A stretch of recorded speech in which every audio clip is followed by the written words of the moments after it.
شروع میں سیاسی معاملات جو ہیں وہ تھوڑا سا آپ سے اس پہ بات کر لوں.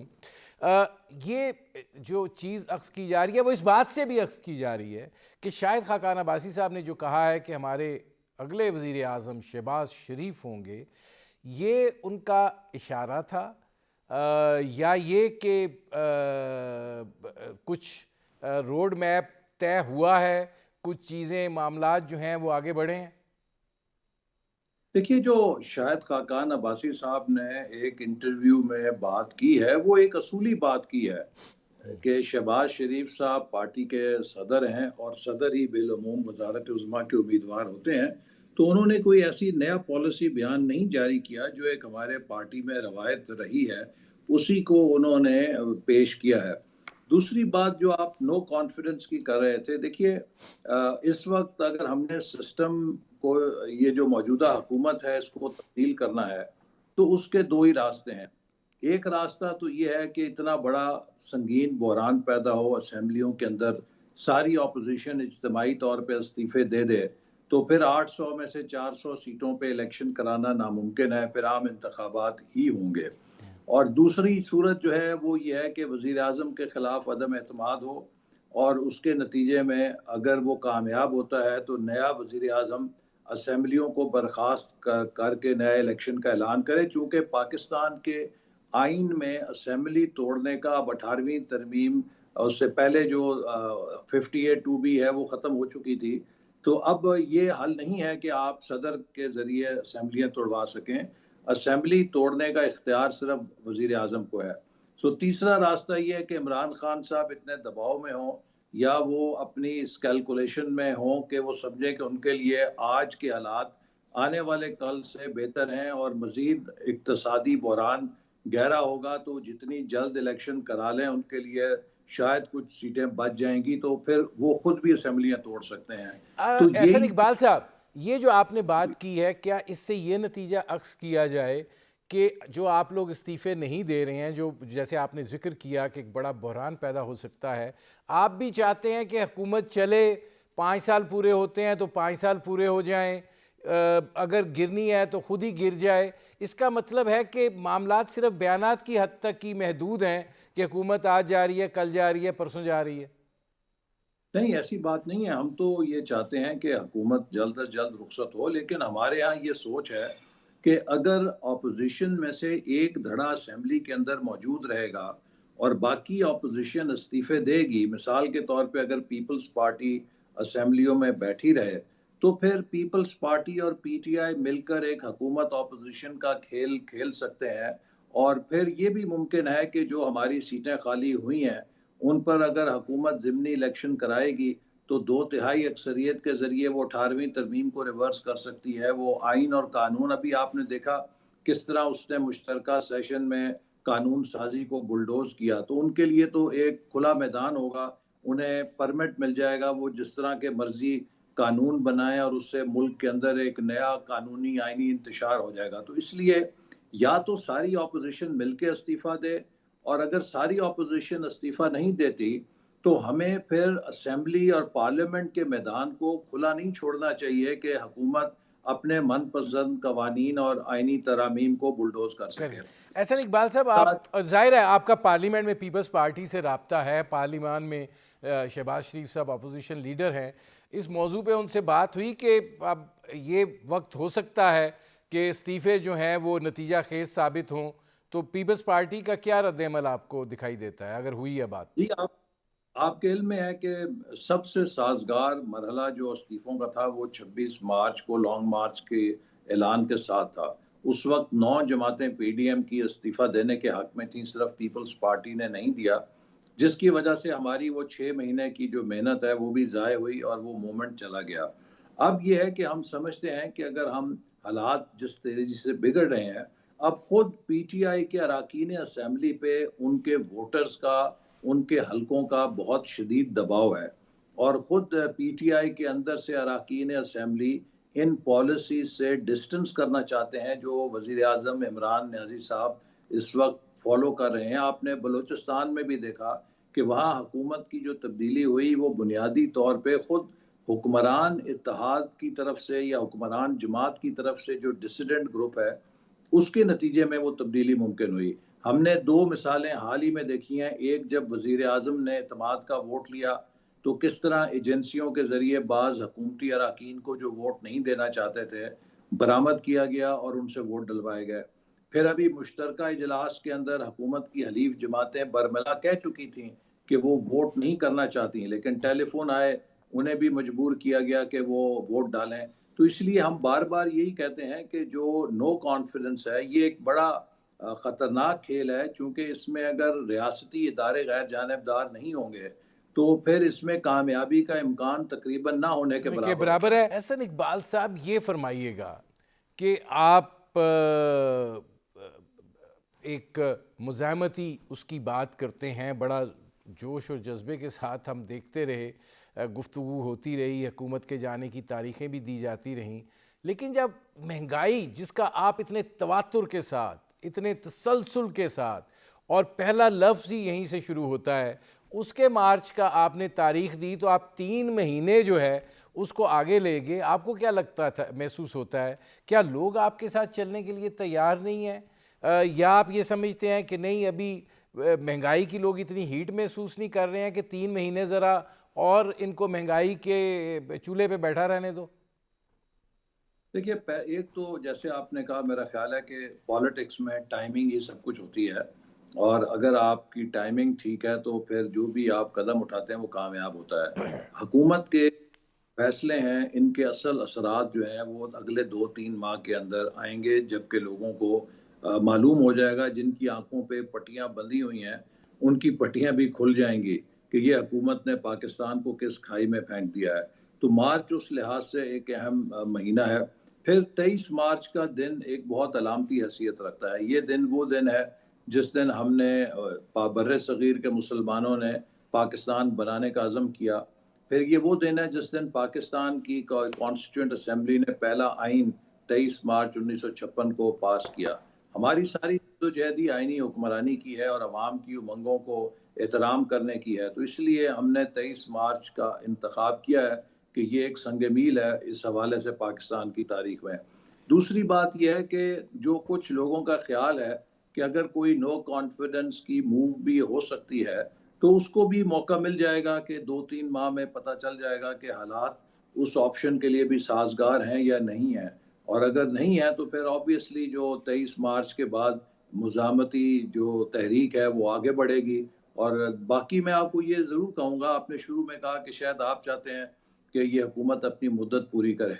میرا یہ خیال ہے کہ اگر یہ حکومت مدت پوری کر گئی تو جو اس وقت معیشت کا، معاشرت کا، سیاست کا اور سفارت کا بحران ہے جس نے پاکستانی ریاست کو کھوکھلا کر دیا ہے. ایک ہماری دور کی جو ریاست ہے، نیشن سٹیٹ ہے، اس کی 4 بنیادیں ہوتی ہیں: اس کی معیشت، اس کی سیاست، اس کی معاشرت، اس کی سوسائٹی اور اس کی سفارت، اس کی ڈپلومیسی.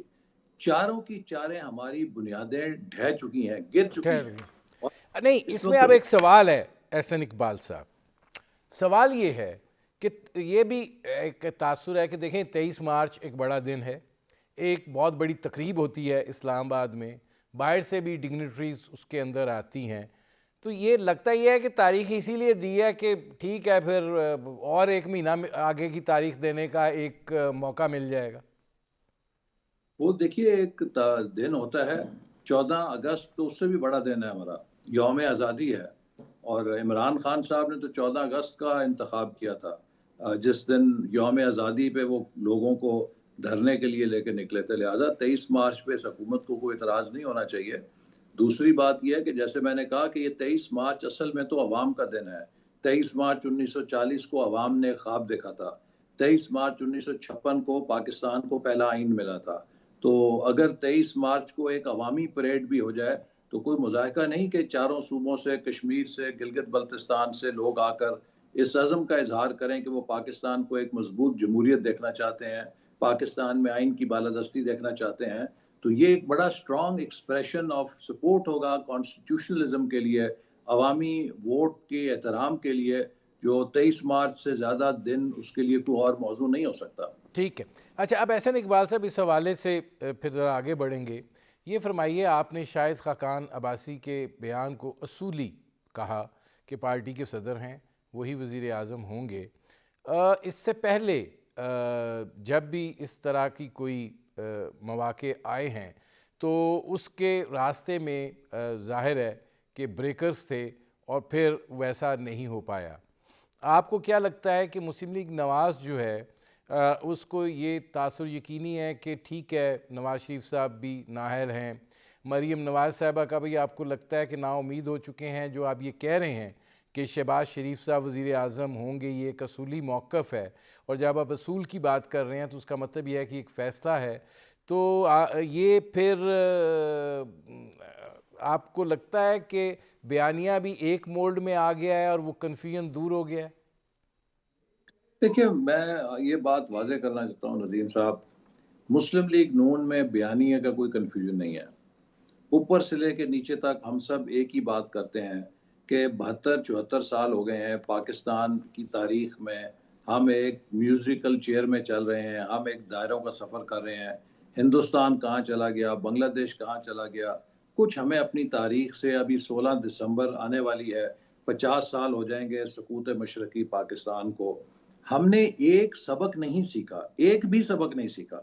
وہ تمام ہماری حرکات جن کی وجہ سے پاکستان ٹوٹا, ہم ان کے اوپر آج بھی بڑے خوشی کے ساتھ برضا اور رغبت عمل کر رہے ہیں. ہم کیا چاہتے ہیں؟ تو یہ اب وقت آ گیا ہے کہ پاکستان کو اگر ہم نے مضبوط کرنا ہے, اور یہ مفاد سیاست دانوں کا نہیں ہے, یہ کسی ایک طبقے کا نہیں ہے. پاکستان کی فوج کا بھی تبھی مقصد پورا ہوگا جب پاکستان مضبوط ہوگا سیاسی طور پہ اور معاشی طور پہ. پاکستان کی عدلیہ بھی تبھی ترقی کرے گی, پھلے پھولے گی, اگر پاکستان سیاسی اور معاشی طور پہ مضبوط ہوگا.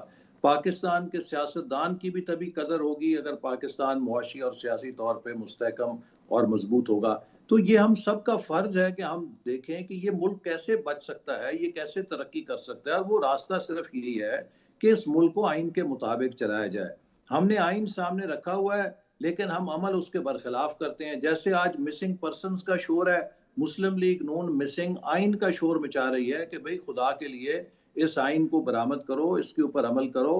ہمارا کسی سے نہ جھگڑا ہے, نہ ہماری کسی سے لڑائی ہے, ہم نہ مزاحمت چاہتے ہیں, نہ ہم مفاہمت چاہتے ہیں, ہم صرف آئین کی حکمرانی چاہتے ہیں. اور یہ آئین کی حکمرانی سے کسی کو ڈرنا نہیں چاہیے. آئین کی احسن اقبال صاحب, آپ ذرا وہ پہلا پورشن شہباز شریف والا اس کا بھی جواب دے دیں تاکہ پھر آگے بڑھیں.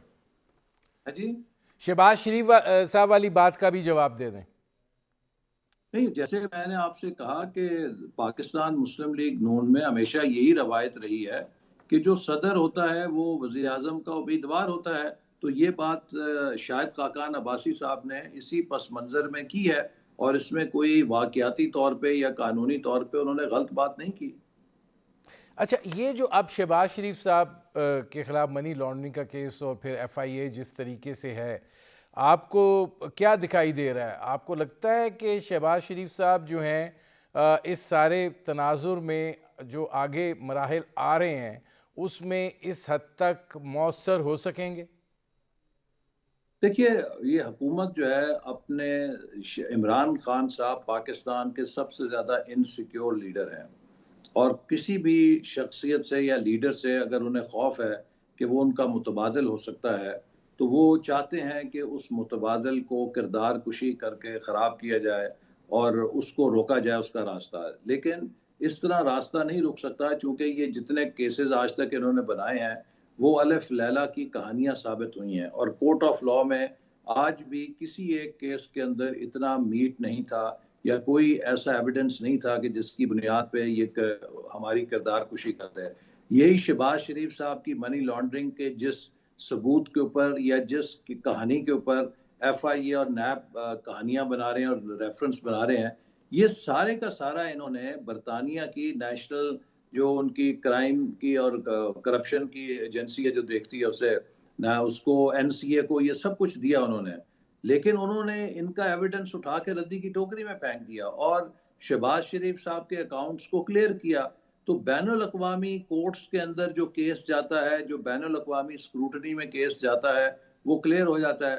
پاکستان کے اندر یہی تو بات ہے کہ احتساب کا پورا عمل اتنا کمپرومائز ہو گیا ہے. ایف آئی اے, مجھے افسوس سے کہنا پڑتا ہے کہ میں وزیر داخلہ رہا ہوں, کبھی ہم نے ایف آئی اے کو سیاسی انتقامی کارروائیوں کے لیے یا سیاسی ایجنڈا میں استعمال نہیں کیا تھا.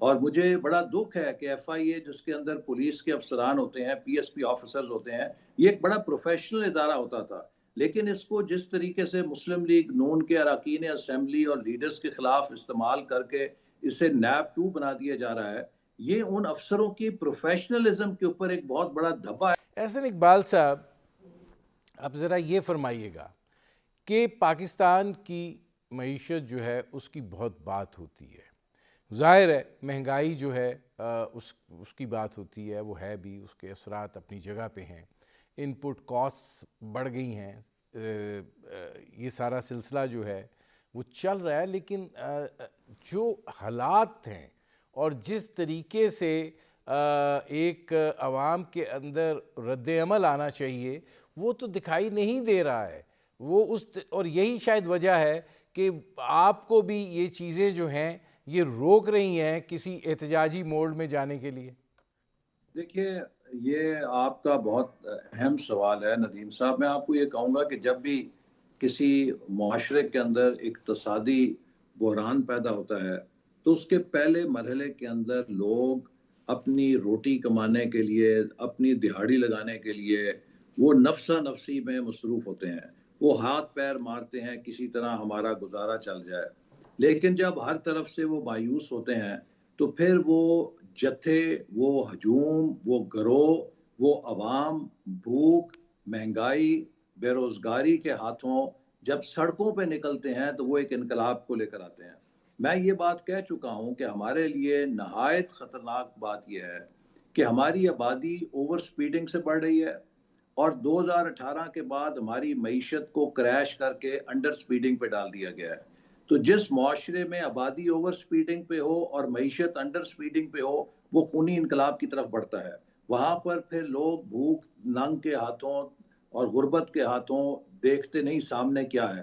ہمیں اس وقت سے بچنا چاہیے اور ہمیں اس معیشت کو سنبھالنا ہے۔ پاکستان میں اللہ تعالیٰ نے بہت وسائل دیے ہیں۔ آج جو ہم قیمت ادا کر رہے ہیں یہ اس ناسمجھی کی، نااہلی کی، نا تجربے کاری کی، جس کے بارے میں تو الیکشن سے پہلے بھی کہتا تھا کہ آپ اناڑی سے موٹر سائیکل نہیں چلوا سکتے تو 22 کروڑ عوام کی معیشت کیسے چلوا سکتے ہیں، اس کی چلوا مشین سکتے ہیں۔ کیسے اب اس میں ایک سوال ہے احسن اقبال صاحب، اور سوال یہ ہے کہ دیکھیں پاکستان کی آبادی کا جو گھرانے ہیں 40% کے قریب لوگ باہر ہیں، اس ملک میں 29 ارب ڈالر ہر سال آتا ہے، یہ پیسہ جو ہے یہ روٹیٹ ہوتا ہے پورے معاشرتی نظام کے اندر۔ اگر آپ اس کو روپے میں کنورٹ کریں اور آج کے تبادلہ ریٹ سے اس کو کریں تو آپ دیکھیں کتنے کھربوں میں جا کر یہ رقم جو ہے یہ چلی جاتی ہے اور پھر وہ گھومتی ہے۔ دوسری چیز یہ ہے کہ آپ ایک زرعی ملک ہیں اور اس حد تک ہیں کہ آپ 27 ملین ٹن گندم بھی پیدا کر لیتے ہیں، چاول بھی اپنی ضرورت سے زیادہ پیدا کر لیتے ہیں، چینی بھی آپ پیدا کر لیتے ہیں، سبزیاں بھی آپ اپنی جو ضرورت ہے اس کے مطابق پیدا کر لیتے ہیں۔ تو پھر آپ ایسے معاشرے سے انقلاب کی توقع کیسے رکھ سکتے ہیں؟ شاید یہی وہ بینچ مارک ہے جس کو خان صاحب پہچان گئے ہیں اور یہی وہ وجہ ہے، وہ کہتے ہیں ہاں ٹھیک ہے مہنگائی ہے لیکن معاملات ادھر پیسہ بھی ہے۔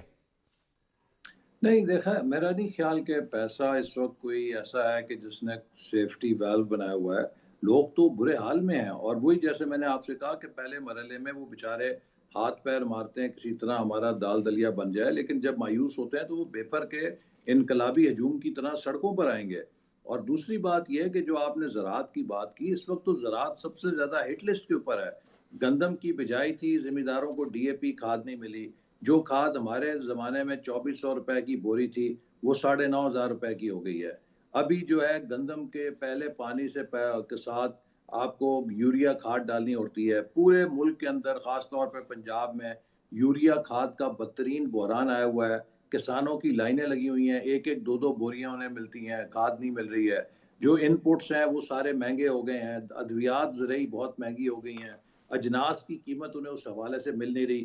جو غلہ پیدا ہوتا ہے وہ سارے کا سارا اسمگل ہو جاتا ہے اور حکومت کی سرپرستی میں اسمگل ہوتا ہے۔ آپ نے کبھی پاکستان میں سنا تھا کہ گندم کی فصل مارکیٹ میں آئی ہو اور آٹے کا بحران پیدا ہو گیا. پچھلے سال وزیر خوراک یا زراعت نے کھڑے ہو کے اسمبلی میں کہا ہمیں پتہ نہیں چلا کہ فصل گندم کی کہاں چلی گئی ہے. بھئی پھر آپ کو اگر نہیں پتا اور یہ حکومت اتنی بے خبر ہے تو پھر کیا کر رہی ہے؟ مجھے تو یہ لگتا ہے کہ عمران خان صاحب لگتا ہے کہ جس طرح وہ تقریریں کرتے ہیں، کل وہ فرما رہے تھے کہ مافیاز پاکستان کو لوٹ رہے ہیں. چلیے جی، مافیاز پاکستان کو لوٹ رہے ہیں تو آپ کسی این جی او کے وزیر اعظم ہیں یا آپ حکومت پاکستان کے وزیر اعظم ہیں؟ ان نہیں، مافیاز اس کا میں مقابلہ احسن اقبال صاحب، آج فواد چودھری صاحب کہہ رہے تھے کہ اگر دوائی 3 روپے سے 7 روپے کی ہو گئی ہے تو کیا فرق پڑتا ہے، کیوں، کیا مسئلہ ہے؟ تو وہ دیکھیں نا، وزیروں کو تو کوئی فرق نہیں پڑتا کیونکہ وزیروں کو تو ساری دوائیاں مفت ملتی ہیں، علاج ان کا مفت ہوتا ہے. لیکن آپ اگر ایک غریب آدمی سے پوچھیں جس کے گھر میں 3,000 روپے مہینے کی دوائی آتی تھی، اب اس کا خرچہ 11-12 ہزار روپے پہ چلا گیا ہے. لوگوں نے اپنا علاج کرانا چھوڑ دیا ہے. لوگوں کے گھروں میں بوڑھے ماں باپ ہیں، ان کی دوائیاں لینی ہیں، وہ اپنا پیٹ کاٹیں، ان کا علاج کرائیں. کیا کریں اس وقت؟ تو نہیں، لوگ اس کا اتنی جواب مشکل انہوں میں. نے دیا ہے احسن اقبال صاحب. وہ یہ بات کہہ رہے ہیں کہ جنوری سے صحت کارڈ مل جائے گا تو اس سے جو آپ کی بچت ہوگی، وہ جو مہنگائی ہوئی ہے وہ اس کے لیے کشن بن جائے گا.